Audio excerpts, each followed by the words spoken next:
कई साल पहले एक छोटा सा गांव था जहां किसान हरिया अपनी पत्नी और छोटे बेटे के साथ रहता था।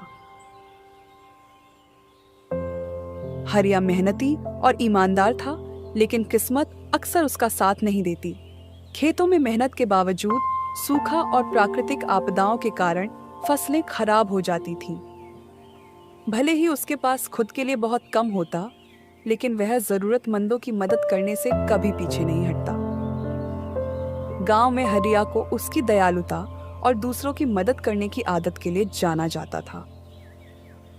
हरिया मन ही मन में बोलता है, भगवान, कब तक मेरी मेहनत का फल नहीं मिलेगा? मैं अपने परिवार और गांव वालों के लिए कुछ अच्छा करना चाहता हूं। तभी हरिया का मुलाकात एक साधु से हुई। बेटा, कुछ खाने को मिलेगा? बहुत भूखा हूं। बाबा, ये लीजिए, ये मेरा खाना है, लेकिन आप खा लीजिए। आपकी हालत देखकर मैं इसे खुद नहीं खा सकता। साधु खाना खाते हैं और पानी पीते हैं, फिर हरिया को देखते हैं। बेटा, तू बड़ा नेकदिल है। तेरी दया का इनाम तुझे जरूर मिलेगा। ये लो, एक डिब्बा। लेकिन याद रखना, इसे केवल जरूरत पर ही इस्तेमाल करना। लालच किया तो बड़ी मुसीबत आएगी। बाबा, ये कैसा डिब्बा है? यह जादुई डिब्बा है। तेरी जो भी सच्ची जरूरत होगी, यह उसे पूरा करेगा। साधु गायब हो जाते हैं। हरिया डिब्बे को देखकर आश्चर्य करता है। हरिया घर आकर डिब्बा खोलता है। चलो देखता हूं, यह काम करता है या नहीं। डिब्बा, मुझे थोड़ा अनाज दे दो।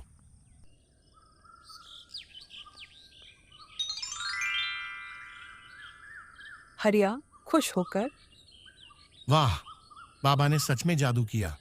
अब मैं अपने परिवार को भूखा नहीं रहने दूंगा।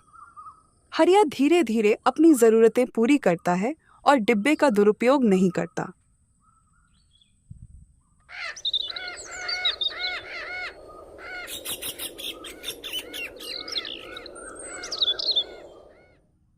गांव का लालची आदमी भोलू हरिया के पास आता है।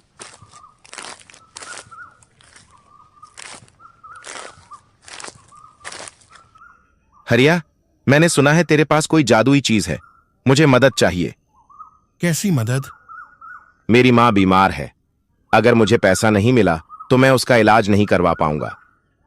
हरिया सोचते हुए, डिब्बा देना सही रहेगा या नहीं? लेकिन भोलू की माँ की जान बचानी जरूरी है। हरिया अपनी दुकान से पैसे निकालकर भोलू को देता है। ये लो, इससे अपनी माँ का इलाज करवाओ, पर डिब्बे का लालच मत करना। यह केवल जरूरतमंदों के लिए है। एक दिन गांव पर सूखे का साया था। जमीन फटी हुई थी और खेत बेजान हो चुके थे। हर तरफ सन्नाटा था। पीपल का वृक्ष भी बेजान सा लग रहा था। लोगों के चेहरे पर चिंता थी और आसमान बारिश के बादलों से खाली था।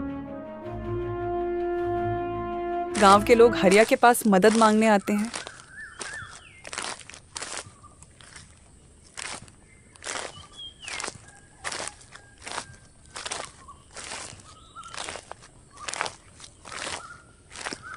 हरिया भाई, हमारे पास खाने को कुछ भी नहीं बचा। क्या तुम हमारी मदद कर सकते हो? डिब्बे से बात करते हुए, डिब्बा, मुझे इतना अनाज दे दो कि पूरा गांव खा सके। डिब्बे से अनाज निकलता है। हरिया उसे बांटता है। यह अनाज तो मिल गया, लेकिन हमें मेहनत करनी होगी। अगली फसल के लिए नई तकनीक अपनानी होगी ताकि अकाल से बचा जा सके।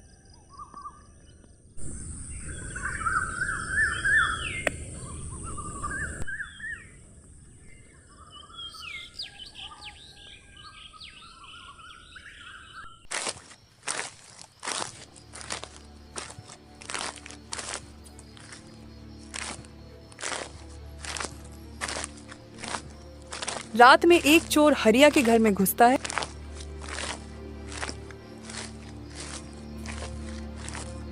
घर के अंदर उसे डिब्बा दिखता है, जिसे लेकर वो भाग जाता है।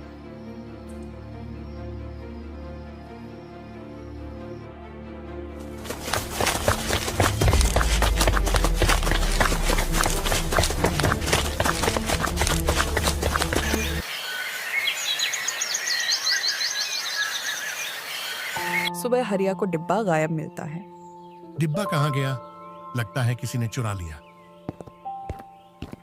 गांव वाले चोर को ढूंढने में मदद करते हैं।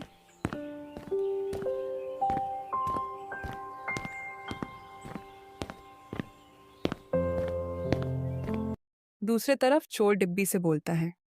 मुझे सोना दे, बहुत सारा सोना। डिब्बे से सोना निकलता है, लेकिन अचानक जलने लगता है।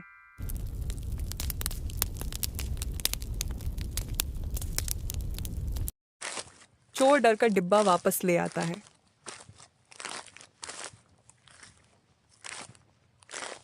हरिया चोर से बोलता है। देख लिया, यह डिब्बा लालच करने वालों के लिए नहीं है। इसे केवल जरूरतमंदों की भलाई के लिए बनाया गया है।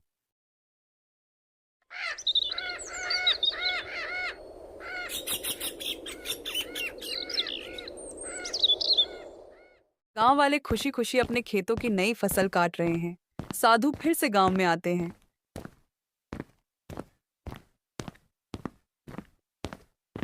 हरिया, अब यह डिब्बा मुझे लौटा दो।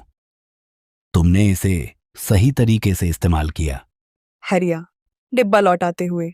बाबा, अब हमें इसकी जरूरत नहीं। हमारा गांव मेहनत और एकता से आत्मनिर्भर हो गया है। साधु मुस्कुराते हैं और डिब्बे को उठाते हैं, लेकिन जैसे ही साधु डिब्बे को खोलते हैं, उसमें से एक तेज रोशनी निकलती है।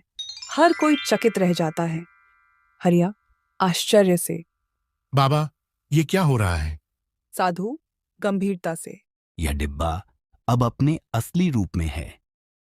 इसमें सिर्फ जादू नहीं था, बल्कि यह हर किसी के कर्मों का आईना भी था। रोशनी धीरे धीरे गायब होती है और डिब्बा टूटकर गायब हो जाता है। साधु शांत भाव से हरिया की ओर देखते हैं। बेटा, यह डिब्बा केवल तुम्हारी दयालुता और नेक नियत के कारण काम कर पाया। अगर तुमने इसे लालच या स्वार्थ के लिए इस्तेमाल किया होता, तो यह तुम्हारे लिए विनाश बन जाता। गांव वाले एक दूसरे की ओर देखते हैं, यह महसूस करते हुए कि उनकी मेहनत और ईमानदारी ने ही उन्हें बचाया है। हरिया साधु से। बाबा, क्या यह डिब्बा किसी और को भी मिलेगा? साधु मुस्कुराते हुए। हर नेक दिल इंसान के पास उसका जादुई डिब्बा होता है। वह उसका दिल और उसकी नीयत है। तुम्हारे गांव ने यह सीख ली है। अब तुम्हें किसी जादू की जरूरत नहीं। साधु अदृश्य हो जाते हैं। गांव वाले उत्साह और गर्व के साथ अपने भविष्य की योजनाएं बनाने लगते हैं। हरिया गांव वालों से। याद रखो, असली जादू हमारी मेहनत और एकता में है। अगर हम इसे बनाए रखें, तो हमारी खुशहाली हमेशा बनी रहेगी। सभी गांव वाले तालियां बजाते हैं और जश्न मनाने लगते हैं। हरिया अपनी पत्नी और बेटे के साथ खेत की ओर देखता है, जहां नई फसलें लहरा रही हैं। इस कहानी से सीख मिलती है कि दयालुता, मेहनत और ईमानदारी से जीवन में हर कठिनाई का समाधान किया जा सकता है। लालच हमेशा विनाश का कारण बनता है, जबकि एकता और परोपकार से सच्ची खुशहाली हासिल होती है। आपके प्यार और सपोर्ट से ही हम आगे बढ़ रहे हैं। हमारे चैनल को सब्सक्राइब करें और नए वीडियो की जानकारी के लिए बेल आइकन दबाएं। धन्यवाद।